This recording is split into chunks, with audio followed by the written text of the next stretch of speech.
leader I was. And I knew someday he was going to be a general in the Army. And Susan said, "Are you talking about my Craig?" And so Ken was going out of his way, like he always did, to recognize the accomplishments of others and make other people feel good. That's just the way he was. So I suppose now, even in heaven, pardon me, Pastor here, they're probably taking some roll call up there, right, about who've done the most for their families, who've done the most for their friends, who've done the most for their soldiers, and who's done the most for their country. And Ken's up there on the top of that list, and I can just hear him now saying, no, no, no, that wasn't me, that wasn't me. Deflecting it again, because that's just the way it was. So a few months later after the call, my daughter married a UVA graduate, so I've seen more UVA football games than I've seen Cal Berkeley games, trust me. So we go down to Charlottesville and we meet Ken and Doris for breakfast. And Ken starts it all over again with my two girls, Morgan and Kendall. Tell them what a great dad they got, what a brilliant guy he was, what a courageous man he was, on and on and on. And I remember when we pulled up in Charlottesville and we met him at the Hampton Inn, right, Doris? And I walked around, an exotic place, right? And I looked there, and there's Captain. I mean, I cannot tell you how I felt when I saw that man. It was like, here is the guy. Now, I'm going to use Captain Jowers a lot, because he's still Captain Jowers to me, right? But this is a man that for the rest of my life in the Army, he is what good looked like. That's what good officers did. That's how good officers led, because that's who he was. And I was in the Army for 35 years. So I start off with a very good mentor here. So for those I haven't met, my name is Craig Bambrough, and I served with Charlie Battery, 711 Field Artillery, the 25th Infantry Division, in Vietnam from March of 1968 till February of 1969. I served 6 more months after that, but I wasn't in the battery, so I guess that doesn't count. When I was assigned to the battery in March, I was sent to the field to be a forward observer, like most of us Spud lieutenants were, to be an FO, or a forward observer, for 1st to 5th Mech Infantry. And I wouldn't return to the battery until mid-July, when I became the Charlie Battery Fire Direction Officer. So you go to Vietnam, they say, have a nice day. They send you to the field for 6 months with the infantry, trying to keep you getting shot. And I was never wounded with the infantry, I will tell you. I was always wounded with the battery, so I think it was safer with the infantry than the battery. So I became the Fire Direction Officer. And when I showed up, I was the new guy. Bill was there, Marshall was there, and I was this new lieutenant. They were trying to figure out if he knew his rear end from first base, but that's another story. But if you ask those who served with Captain Jowers to name one word that would describe him, the one word that comes up all the time is courageous. And you know, when asked to define courage, William Tecumseh Sherman, who was Grant's right-hand man, said, "I would define true courage to be the perfect sensibility of the measure of danger and the mental willingness to accept it, to incur it." So you know something bad's going to happen, but you do it anyway. During the short time I served with Ken Jowers, I saw him exhibit both physical courage and moral courage on numerous occasions. It was July of '68 in the firing battery when I first met Captain Jowers. We called him the battery commander of the BC. We called him the old man. We called him Cannon 66. We called him Captain J, but never to his face. But by the time I arrived in the battery, he was already a legend in the battery. Because many of the troopers, and that's what he called everybody that worked with him, he called them troopers. That was his term of endearment for the cannoneers or the artillerymen that worked for him in the battery. And many of these troopers were with him at Maui. Now, I heard of Maui, but I had no idea what Maui was. And I didn't find out till later. And Maui was a fire base that was attacked on May 9th in 1968 by a North Vietnamese regiment or two. And the guys that survived that, and I'll talk about that in a minute, it's like a life-searing event in their life, what happened that night. Fire Support Maui was one of 2 fire bases. They used to set these fire bases up in the middle of nowhere with an artillery battery or so, infantry around them. Then the infantry would go out during the day, do their activity, come back at night. Then North Vietnamese would mortar us and shoot rockets at us at night. Sometimes they would attack us. Next day the infantry would go back out, go back at night. So it's kind of this do loop of things going on, right? So Maury was one of the two fire bases in the 25th Division that were attacked during the period of 9 through 12 May in 1968.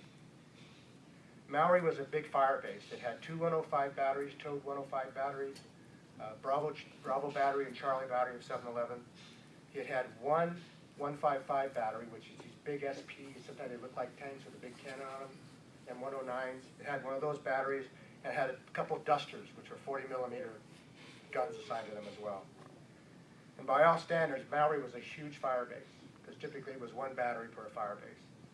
And it was too big for the North Vietnamese to say, we're going to try this on, see if we can cause some damage here.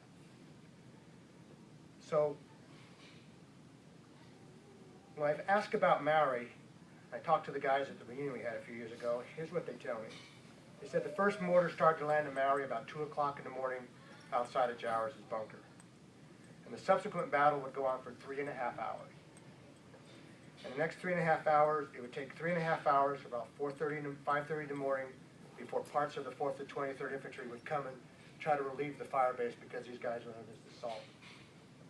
And so during this battle that lasted for 3.5 hours, Captain Jowers and his men, there's guys sitting and standing in this room that were there, they were under intense RPG, rocket potato grenade fire, the same stuff you see all the time on TV now, mortars, small arms fire, and it was just a deadly place to be. And for that whole 3.5 hours, Captain Jowers made sure that they were returning fire to the enemy and he kept his guys alive. That was his mission. When the relief column arrived in the morning and the final accounting was taken, and these numbers vary, but I think I'm close, there were 12 Americans killed and 60 wounded, which in one fight is a lot of people, if you don't know that. I mean, that's a heck of a lot of people to be killed or wounded. All those that were killed and 39 of the wounded were our artillerymen. Because basically what the North Vietnamese were able to do was they basically blew every one of but one howitzer, I think, or they blew all 6 of them up, Bob, I don't remember. But they basically blew all the howitzers up and they killed and wounded a lot of artillerymen. But miraculously, none of those that were killed were members of Charlie Battery.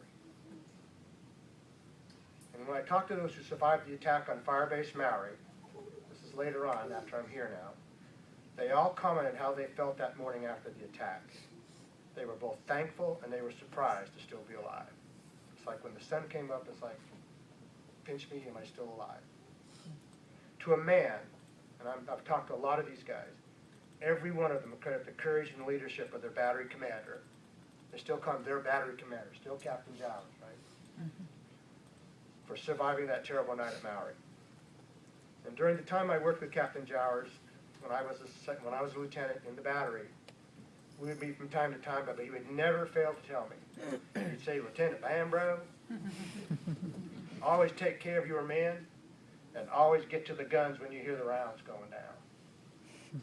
And so, those 2 life lessons stood with me the rest of my life. Take care of your people, and run to the sound of the guns. And I got that from him. Never during any of my meetings or discussions with Captain Jowers did he ever call me anything but Lieutenant or Lieutenant Bambro. He was always the consummate professional who treated me and everyone around him with the same dignity and respect. It would be 3 months after Maury, so here's Maury in May, 3 months later we're in August or so, if I got my numbers right, would be when I would see firsthand the courage and the leadership of Captain Jowers when Fire Support Base Rawlins we were at came under a ground attack 2 different nights in the same week. One night, took a breath, another night, they came at us. In both cases, by the time the first rounds landed in the wire, guess where Captain Jowers was? He was on the guns. And when he was on the guns, and he was directing counter battery and indirect fire, as he was running the guns, he made it clear to me and his other lieutenant, I think it was Lieutenant Bazell, if I remember right, and the other senior NCOs, he told us our place was on the guns as well. Now, to be honest, that's not exactly what he said to us. Where he wanted us to be. It was on the guns. I'll always remember when the first ground attack at Rawlins started, he yelled out to me, Craig, you take the section at the end of the gun line and cover the south end of the perimeter. And he turned around and went away.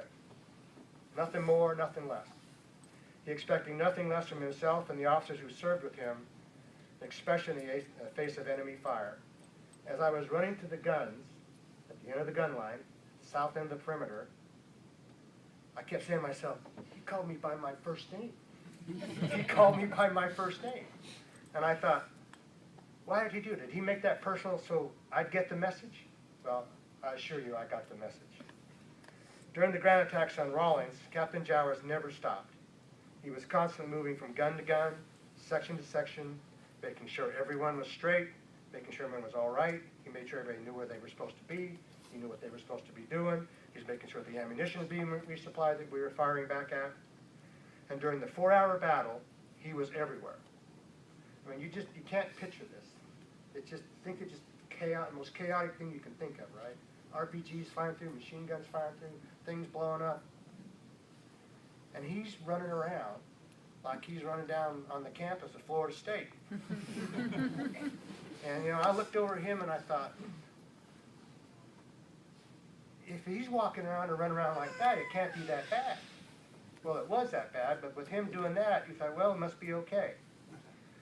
So I saw him personally on a couple of occasions exhibit real leadership to the attacks at Rawlins and then what I heard about at Mowry, encouraging and coaxing his men to come out of the safety of their bunkers. If you think about this, when this all hits the fan, everybody's in a hole.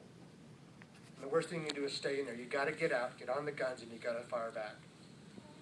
And so some tell me that the definition of a leader is a person that you would follow to a place that you wouldn't go to by yourself. I'll tell you that the average trooper, the average artilleryman was not going to get out of that bunker unless someone was standing there saying, you need to come out and help me. And that was Captain Jowers. So based on what I've heard with my own eyes, this is a guy that you would go to a place you wouldn't go to by yourself. And without his leadership, there was no way these soldiers were going to come out and do what they knew they had to do. And his war record, his battle record is very impressive, and you can see it over here on the table. And I think about that, but I also think that as impressive as his actions were in battle, which is somewhat saying it was a reaction, it was his response to the day-to-day pressures and the silly nonsense that used to come down from higher headquarters all the time that really impressed me. It made him a cut above the average battery commander as far as I was concerned. Because if you think about it, he was like a giant umbrella, right, over all of us in the battery. And all this BS was raining down on us, and he was just like, don't worry about that stuff. You just do what I tell you, and we're going to be fine, right? So I watched him deal with soldiers who received Dear John letters. I watched him deal with soldiers whose R&Rs were canceled at the last minute. I saw him talk to soldiers about their friends either getting killed or wounded. At the same time, I saw him deal with all this stuff that I told you about coming down from on top. And he did it with grace and dignity across the board. Now, when you look at pictures of Captain Jowers in the fire base, right, how many pictures do you see him without his shirt on and no helmet? See a couple? There are a couple, you know, this big barrel-chested guy, right? What you don't know, or maybe you don't know, is that that was his usual mode of operation, shirtless, helmetless, shooting the breeze with his troopers, right? What's interesting about this is there was a division policy, a 25th Infantry Division policy signed by a 2-star general that says when you're in the base camp or you're in the firing battery, you will have your shirt on and steel pot at all times. And Captain Jowers, by his actions, said, don't worry about that nonsense. It's too hot here. Take off your shirt, take off your helmet, and I'll take it if someone says anything about it. Think about that.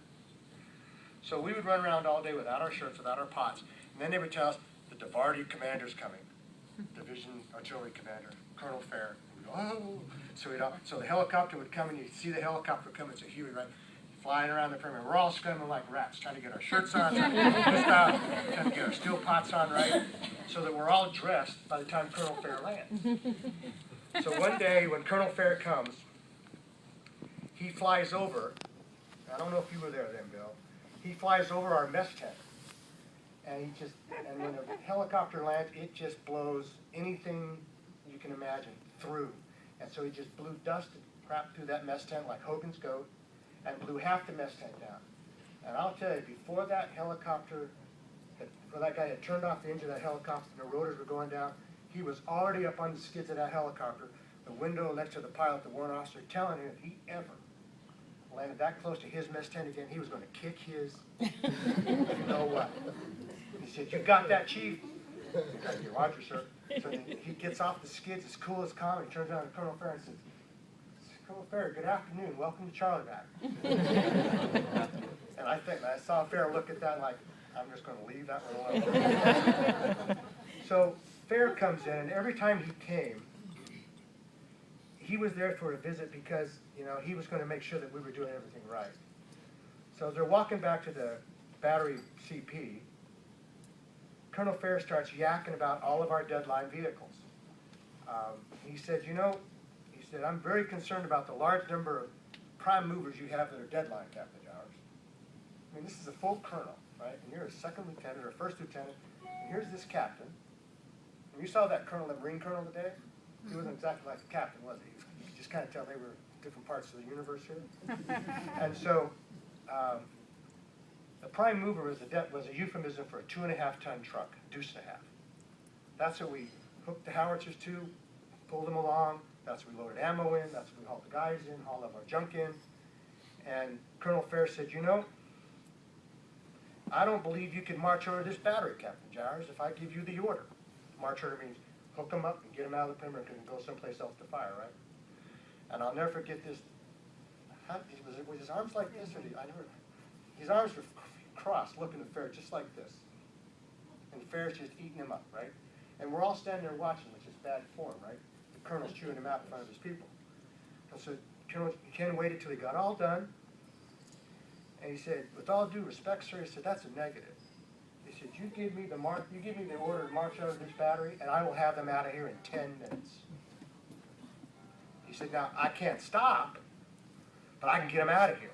Because the reason the trucks were deadline, they had no brake shoes because they're all worn out, because this red clay, it looks like Georgia clay, just ate up the brake shoes. The hydrovac's were no good, and the radiators were busted. And so he said, "I can get out of here, but I can't stop." And we all started to snicker, right? And Fair did not think that was funny at all. So, but he didn't stop there. Jowers said, "You know, Colonel Fair, if you really wanted to help me, the next time you go back to Cu-Chi, or when you go back to Cu-Chi this afternoon, why don't you walk down to the Division G4 shop, which is a supply office, and ask them where our requisitions are that we've had in for 6 months, for brake shoes, for radiators, for hydrovacs." Now, I think I'd rather take an RPG round over my head than stand and talk to a full colonel like that, but he did that. And it wasn't until many, many years later, as you can tell, that I didn't appreciate how much guts and courage that took for him to stand up there toe-to-toe with this guy and tell him he was wrong, that his people were on their tail back there, and he needed help getting these parts.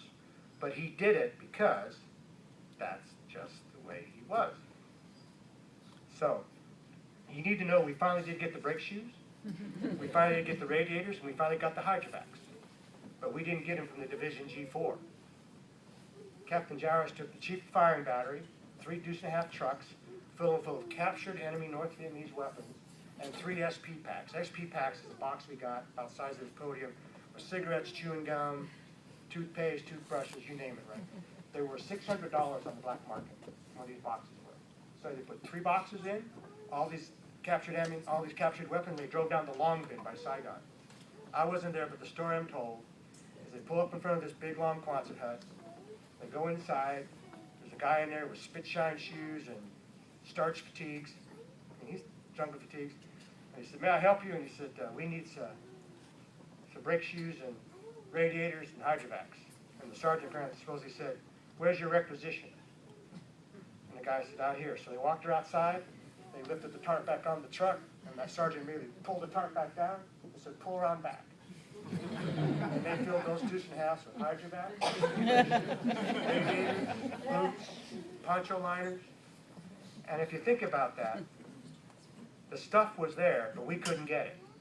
And somehow he figured out you could get it. And so, as much as he hated it, he did it because we need those parts. And I know if he had to, he'd have done it again to get the parts we needed, because that's just the way he was. Now, the last time I saw Captain Jowers was our reunion in April. every morning he would come down to the suite we had. We had a big long table, we had maps of Vietnam and where all the fire bases were, and he would sit at the end of the table. And I don't think he really enjoyed sitting for a long time. I think he hurt, right? But he would come down when we'd open it at 10. He'd sit there till noon or so, go take about an hour nap or something, and he'd come right back down. And he'd sit there so these troopers could come up to him and talk to him and catch up with him, and two more guys would come up. And he did that for 3 days. Even though I know he wasn't feeling well, and he did that because that's just the way he was. Now, hanging on the podium here is a picture of Ken receiving one of his 3 silver stars, and he's having a discussion with Admiral John McCain Jr. John McCain Jr. is Senator John McCain's dad. Well, McCain was the commander-in-chief of the Pacific. At that time, McCain was in Hanoi in prison, and he had just given Captain Jowers his Silver Star, and Ken was giving him a little model howitzer that we used to get. It's a little, like a Civil War howitzer on a little case, kind of a little memento. But if you take a look at this picture, and look at these 2 guys, one of them is a 4-star admiral, right? John McCain is. And then there's Captain Jowers. And look at these 2 guys looking at each other's eyes, right? And they are talking man to man how they are going to defeat a common enemy. It's just like 2 warriors getting together saying, how are we going to do this? So he talked to 4 stars just like he talked to privates, just like he talked to sergeants. Eyeball to eyeball and man to man. And that is how Ken talked to everyone. And why did he do that? That's just the way it was. So thank you very much.